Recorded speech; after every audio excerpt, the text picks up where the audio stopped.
So hello mga kabendo. So ito yung tutorial kung paano mag-create ng Telegram para dun sa car wash bendo natin o para dito sa system natin.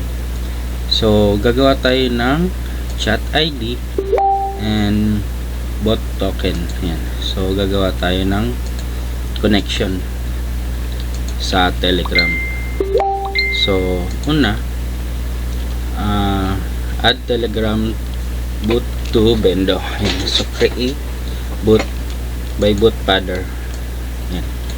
So dapat meron na kayong Telegram, naka-register na kayo sa Telegram, and download kayo ng apps na ganito. So yung version nya ito, version 5.16.3. and so download nyo yan sa desktop.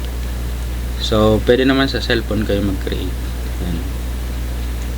So dapat may Telegram na kayo registered. And una, gagawin natin, search natin dito si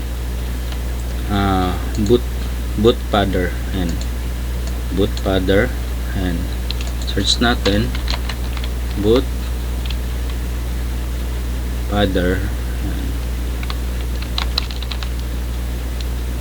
So ito yan, yung parang robot.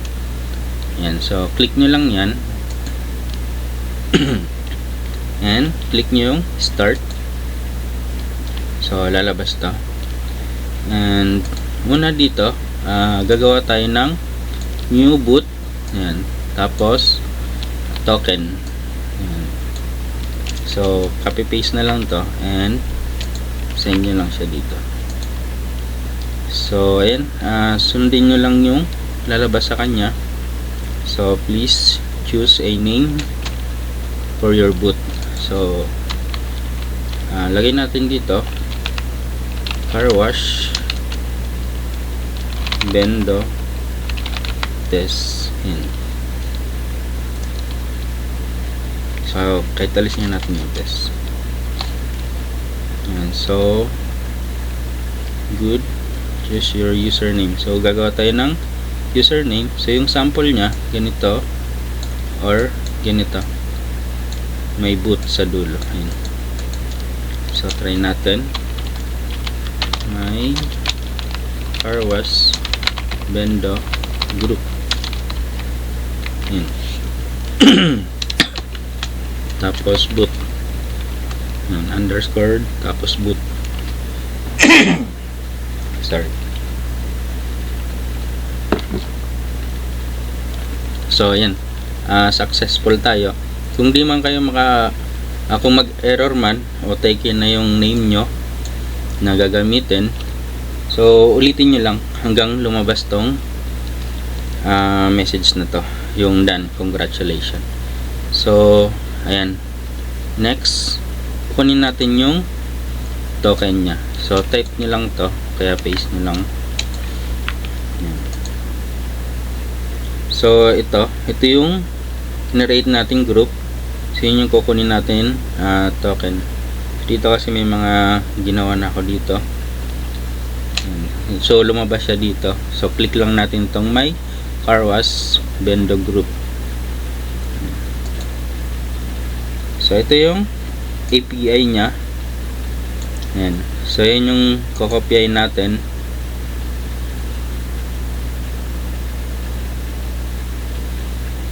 Ayan. So hanggang dito kopyahin natin yung lahat. So copy. Ayan. Tapos punta tayo dito sa bend natin sa admin panel. So lagay natin dito yung bot token. Ayan. So i-paste lang natin dyan. Ayan. Tapos so okay na tayo dito sa bootpadder. So gagawa naman tayo ng group. So ayan, nagawa tayo ng group. So click nyo lang to dito and new group. Ayan. So name ng group natin, so kahit ano naman dito. So sabihin natin may car wash group, chat group. So kayo na lang ano ito, okay natin ito. Yan.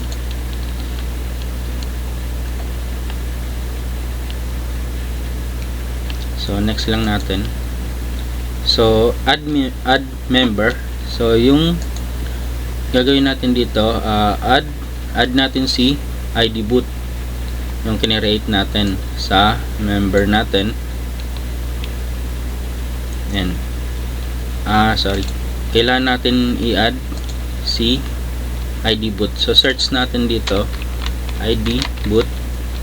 Yan. So ito muna yung add natin. Ito yung ID boot. Yan yung parang fingerprint na yan. Yan yung i-add natin. Tapos add natin yung token na ginawa natin. Ito yung My Car Wash Bendo Group. So add din natin yan. My Car Wash Bendo Group. So search lang natin at ito na lang siguro, yung Car Wash Bendo lang yung username.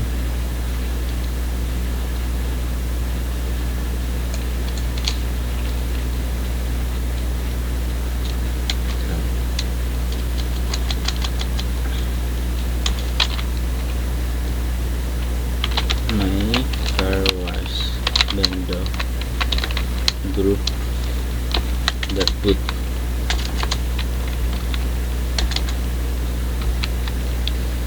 So ayan, kailangan natin mai-add dito sa group chat yung kinreate natin na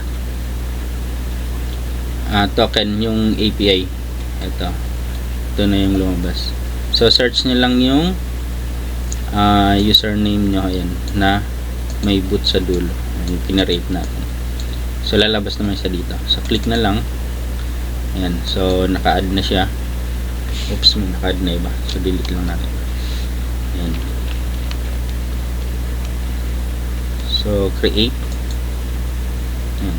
So mayroon na tayong group. And next na gagawin natin,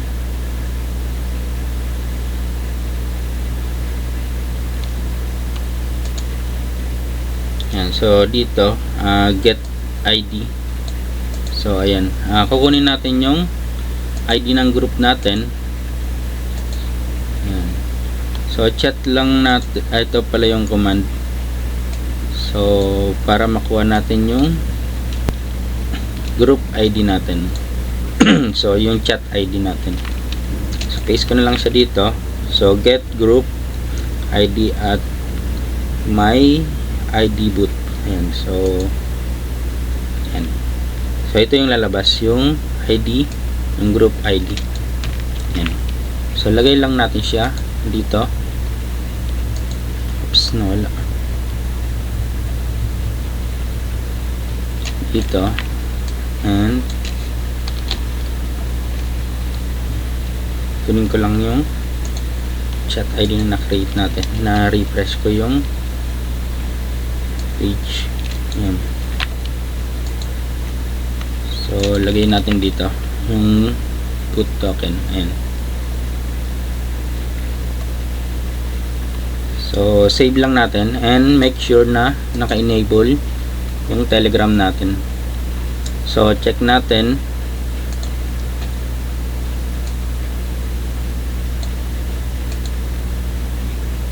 yung boot father. So API, ayan, para dun sa boot token. So ito yan, dito paste natin. And sa group ID natin, ayan, so ito siya, para sa chat ID. Ayan.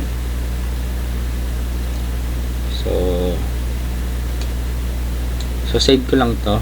Ayan. Oops, sorry, nare-refresh natin ulit. So oops, naglolo keyboard. Ayan. So copy lang natin to. dito sa chat ID and yung token dito. So save lang natin. Ayan, so nakasave na siya. So reboot ko yung kit natin, so dapat dito appear yung kit natin na na-reboot na siya. Ayan. So reboot ko lang siya. So dapat mag-message yung kit dito.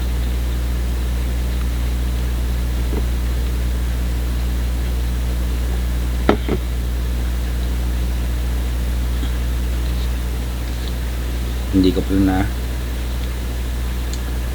enable yung Telegram niya. So connect ulit tayo sa kanya.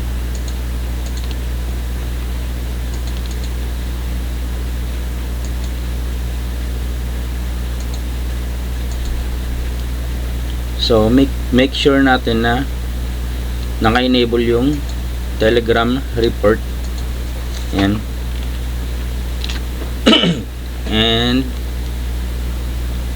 yung wifi nyo, ayan, so SSID, kung ano yung wifi nyo na nadidetect nya, dapat naka connect siya doon, and yung password ng wifi. Ayan. So make sure nyo lang yan para mag connect dun sa wifi nyo sa internet. Tapos enable yung Telegram report and chat ID, bot token. Ayan. So yun lang yung gagawin natin. Tapos save. So ayan, and system reboot. Ayan. So wait natin mag-chat yung kit.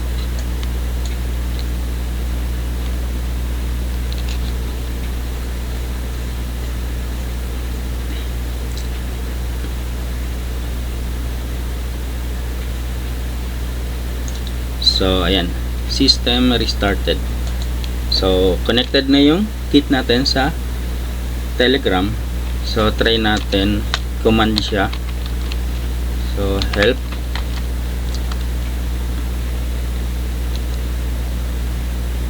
and yan. So nag-response yung kit natin. Yan. So ito yung mga command nya: help, sales, reset, sales, restart. So yan yung pwede nyong gamitin sa kanya. So kunwari gusto nyong i-check yung sales nya ngayon, real time. Yan. So click nyo lang yan. Oops, sorry. So type nyo lang sales. Yan. So yan yung sales natin, naka-recorded dun sa bendo natin. So credit, ayan, total sales. So ayan mga sir, and pwede natin siya reset. Yun yung kagandahan, kasi pwede natin siya reset sales. Ayan. So ayan, resetted na siya. So yun yung kagandahan nito, bossing, sa ano natin, sa bendo natin. So pwede natin siya ma-test ng real time. Tapos try ko maghulog yun sa kit.